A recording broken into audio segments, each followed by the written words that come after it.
नमस्कार, मावळ 24 तास मध्ये आपलं स्वागत. मी महादेव वाघमारे. मावळ तालुक्यातील वराळे ग्रामपंचायत हद्दीमध्ये गायरान जागेमध्ये हरिभक्तपरायण चैतन्य महाराज वाडेकर यांच्यासह 15 गुंडांनी ताबा घेतल्यासंदर्भात वराळेच्या ग्रामस्थांनी आरोप प्रत्यारोप केले होते. पण प्रत्यक्षात काय आहे, आम्ही या ठिकाणी हरिभक्तपरायण चैतन्य महाराज वाडेकर आहेत, आम्ही त्यांच्याकडनं जाणून घेतो. महाराज, तुम्ही वारकरी संप्रदायाचा वसा वारसा जतन करणारे आहेत, पण वराळेच्या ग्रामस्थांनी तुमच्यावर जे आरोप केले की तुमच्यासह 15 गुंडांनी गायरान जागेवर ताबा घेतला, तिथलं स्वामी समर्थाचा जो मठ आहे तो उद्ध्वस्त केला.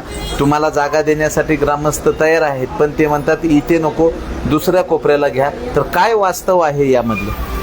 सर्वात महत्त्वाची गोष्ट, गेल्या अनेक दिवसांपासून मला बऱ्याच लोकांचे फोन मेसेज आले आणि मला अनेकांकडून विचारणा झाली की अशा अशा पद्धतीची बातमी येते आणि नेमकी सत्यता काय.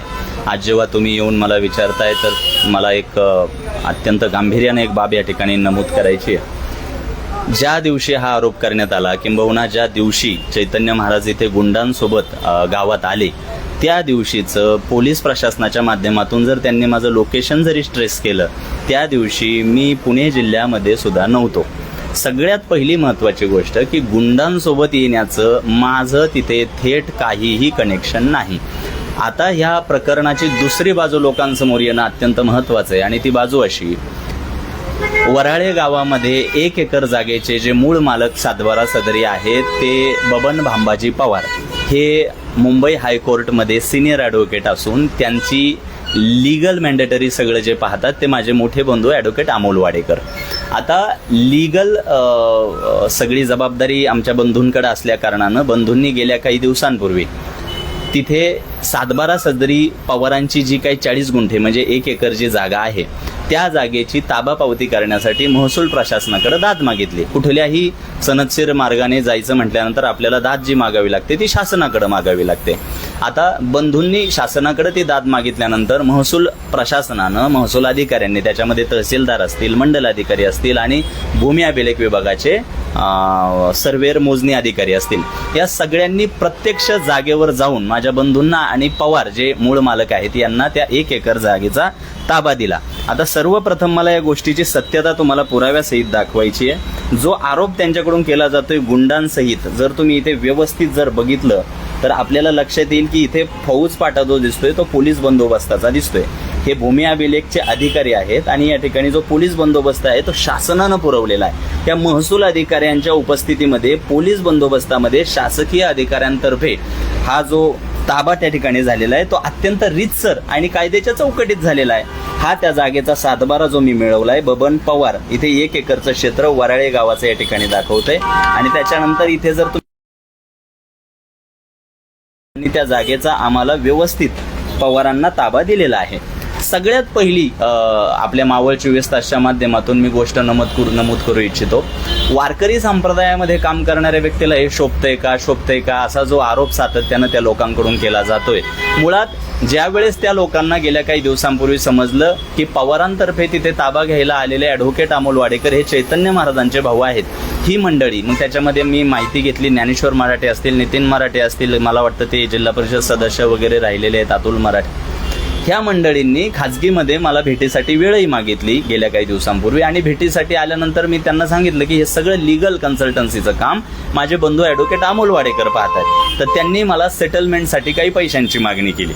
मी त्यांना विचारलं, जर सातबारा सदरी पवार मालक आहेत, त्यांचं सगळं लीगल काम माझे बंधू ॲडव्होकेट अमोल वाडेकर पाहत आहेत आणि तहसीलदारांनी, महसूल अधिकाऱ्यांनी शासकीय इतमातात जर तिथे ताबा दिलेला आहे तर विनाकारण आपण चुकीच्या पद्धतीनं त्याच्यात पुढे जाण्यात काही अर्थ नाही असं सांगितल्यानंतर त्यांनी आमदार सुनील शेळके यांचं दार ठोठावलं.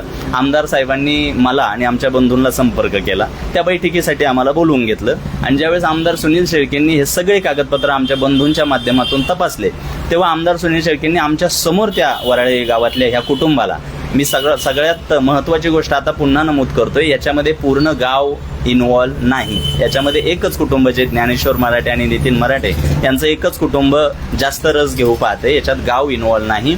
आणि हे एकच कुटुंब जेव्हा सुनील शेळकेंकडे आलं तेव्हा आमदार सुनील शेळकेंनी सगळे कागदपत्र तपासून त्यांना सांगितलं की हायकोर्टाचा, उच्च न्यायालयाचा याच्यामध्ये आदेश आहे की यांना ताबा द्यावा आणि त्या आदेशानुसार तहसीलदारांनी महसूल अधिकाऱ्यांनी कार्यवाही केलेली आहे. कृपया तुम्ही ह्याच्यात पडू नका असं आमदार साहेबांनी सांगितलं. आणि तदनंतर या लोकांना कुठलाही पर्याय उरला नाही म्हणून समाज माध्यमांसमोर येऊन एखाद्या व्यक्तीची प्रतिष्ठा आहे, तो विशिष्ट क्षेत्रात काम करतोय आणि त्याच्या प्रतिष्ठेला कुठंतरी गालबोट लावल्यानंतर ती व्यक्ती थांबेल असा एक केविलवाना प्रयत्न केला. तुमच्या प्रश्नाचा शेवट करताना एवढंच सांगेल की मावळ तालुक्यातली जनता, पुणे जिल्ह्यातली जनता ही सुज्ञ आहे. त्यांनी दोन्ही बाजू तपासून पाहायला हव्यात. मी एक संत साहित्याचा अभ्यासक म्हणून आज राज्य पातळीवर वाङ्मयाच्या प्रसाराचं काम करतोय, संस्थात्मक काम करतोय आणि माझ्यासारख्या जबाबदार व्यक्तीला ही मुभा नाही की मी कुठल्याही चुकीच्या कामामध्ये हस्तक्षेप करावा. केवळ अमोल वाडेकर जे वकील म्हणून त्या 1 एकरची लिगल कन्सल्टन्सी सगळं पाहतायत पवारांतर्फे ऑथोराईज, त्यांचा भाऊ म्हणून चैतन्य महाराजांवर जर त्यांनी एलिगेशन केले तर मला असं वाटतं की ते सगळे बेसलेस आहेत. उद्या जर त्यांना असं वाटतंय की ती जागा चुकीची आहे, चैतन्य महाराजांनी तिथे लक्ष घालायला नको किंवा त्यांच्या भावाने तिथे लक्ष घालायला नको, मला असं वाटतं की त्यांना तक्रार करण्यासाठी शासनाचे दरवाजे खुले आहेत. त्यांनी शासनाकडे तक्रारी करायला हव्यात. तर या ठिकाणी हरिभक्त परायण चैतन्य महाराज वाडेकर यांची ही बाजू आहे की वराळेच्या ग्रामस्थांनी जे सांगितलं की चैतन्य महाराज वाडेकर यांच्यासह 15 गुंडांनी गायरान जागेवर जो ताबा घेतलेला आहे त्या संदर्भात या ठिकाणी त्यांनी त्यांची बाजू सांगितलेली आहे. मावळ 24 तास प्रतिनिधी महादेव वाघमारे, धन्यवाद. एवढं पुरेसं आहे.